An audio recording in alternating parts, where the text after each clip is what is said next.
Hey everybody, what's going on? Today I want to show you how to take all of the macros that I've created for LD Player and put them in your own LD Player so that you don't have to go through and manually create all of these macros yourself. You just kind of have this default list, and then if you want to build on it as time goes on, you can. Or as I can update the file on the Google Drive and just let you know, and you can go and import the updated version of the list. But either way, this is the easiest way I can come up with for you guys to get all these, again, saving yourself all of the trouble of doing it. So in this video, at the end, I'm going to walk you through step by step how to do this, how to take these files and get them into your LD player so that you can use them. And then before that, we're going to talk about some of the macros. There's a couple of specific things I need to touch on some of them. So links to everything will be below. If you want to check out LD Player, links below. You help support the channel a little bit. And then also to the Google Drive where you can download the zip folder that you're going to need to download for this. So the first thing that I want to say to get out ahead of any troubleshooting, I set all these up in tablet mode at 1280 by 720. I believe if you're in a different resolution or a different setup, they're not going to work. I think it's relative to the resolution. So you can set this, you can resize the window because it locks the resolution, but I think you need to be in this resolution. So if anyone wants to test that out and confirm it for me, I'm fairly certain that's correct, but I have not bothered to test it honestly. So if you try them and they're not working, check your resolution and make sure you're the same as I am.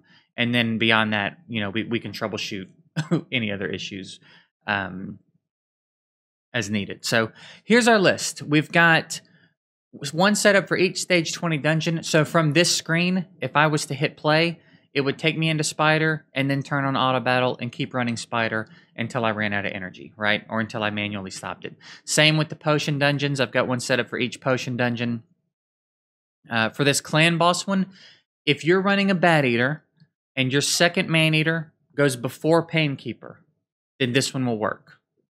If I used to have it set up a little differently. My Painkeeper used to be faster than my second Man Eater. So it has to run exactly like mine. I've got a video where I go through how to set up, I'll card to it here, where I go through how to set up a macro for your clan boss setup.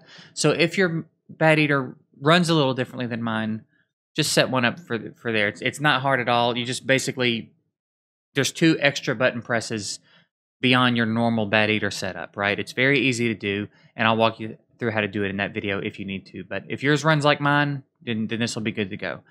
We've got just your standard auto battle. Energy refill. This one you can go in and change how many times it loops. I'll just set it to 3 to give you an example of what it does here. But basically you would run this before you were going to do a bunch of dungeon runs, right? So if I was going to do a bunch of Spider 20, I would set this to refill however many times I wanted it to refill. And then when it was done, I could just jump into Spider. But there you go, right? Automated energy refills. Your sparring pit, we talked about in another video. It just collects everything in your sparring pit for you. Just minor. Some of it's minor stuff, but some of it's pretty nice. I use the dungeon ones a lot, and I use my clan boss one. I don't remember the last time I manually set up a clan boss run, and it's been great.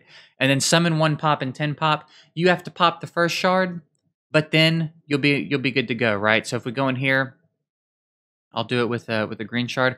I have to summon the first shard myself.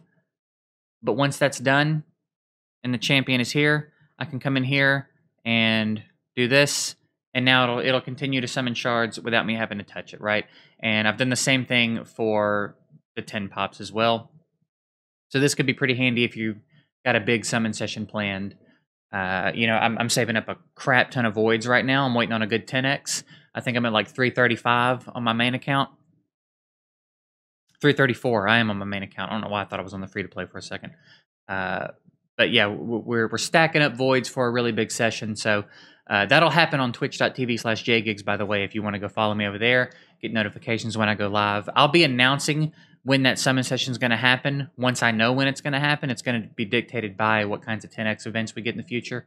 But I will make sure everybody knows well in advance so they can try to be there for that if they want. But that's another topic for another day. So that's it. That's the list of macros. And again, if you want to see an example of like how the Spider one's going to run, from the home screen, you hit the Spider macro. It's going to take you in, go to stage 20, start the run, and then once that's done, it switches over to auto battle, and we'll just continue to do it until you're out of energy. And the spider one's a little bit different than the standard auto battle because Celastro, a lot of you probably know Celastro, he figured out that there's a specific spot that you need to click the replay button, or there's a chance that when someone crits, you'll accidentally click a spiderling and screw your run up. Now, we just lost the run because Bellinor's a big fat turd and didn't land the defense down. But you get the idea. It'll come in here and do auto runs for you. So whether you win or lose, it'll keep the runs going. And please just hurry up and kill him. Please just hurry up and kill him so we can get on to the next run. And you can see that it's going to start another run. Someone please, for the love of God, kill this dude. It's just... Okay, there you go. Automatically started the run. And you're good to go. Bellinor, don't miss again. All right. So that's it. That's a look at all the macros. That's how they all function. If you have any questions about any of that, just let me know in the comments or hop in the Discord and holler at me, and I'll do my best to sort it out for you. I think the common one's going to be the resolution thing. I think people might be in a different resolution, so be sure you check that before you holler at me. But now I'm going to show you how to get these into your LD player without having to set them up. So the link below will take you to the Google Drive. You download the zip folder, LD player macros. You're just going to download that, drag it to your desktop, right-click, extract all. It's going to create this folder for you right here, this LD player macros folder. So go ahead and open it and just have it ready, right? In LD player, you're going to go operations recorder and view script files. And it's going to bring up this. This is the directory where all of your macros are stored, right? So what I'm going to do is, let me do this real quick just to be sure. I think I updated one. So I'm going to do this. I'm going to delete these and repaste the new ones. And then now I'm going to take my directory in LD player. I'm just going to empty it, right? So now when I open my operations recorder, I don't have any macros now. So this is what yours will look like if you've just downloaded it or you haven't made any macros for yourself yet. This is what yours is going to look like. So you'll click it, you'll open it, you'll go view script files. It's going to open this empty folder. That's the directory. In the LD player macros folder that I had you download, where you've got this list of files, you're just going to select it all, right click, copy, come over here, right click, paste, and it's going to put them all in there. You can now close both of these folders. And when you reopen your operations recorder, now you've got all your macros and they should all work as intended. Again, as long as you're in the right resolution, everything should be good. And we can resize the window. The size of the window does not matter here because, again, it's based on the resolution, not the size of the window, if that makes sense. So that's it. That's how you do it. I hope this was pretty easy to follow, and I hope you guys get a kick out of these macros. I honestly am loving them way more than I thought I was going to.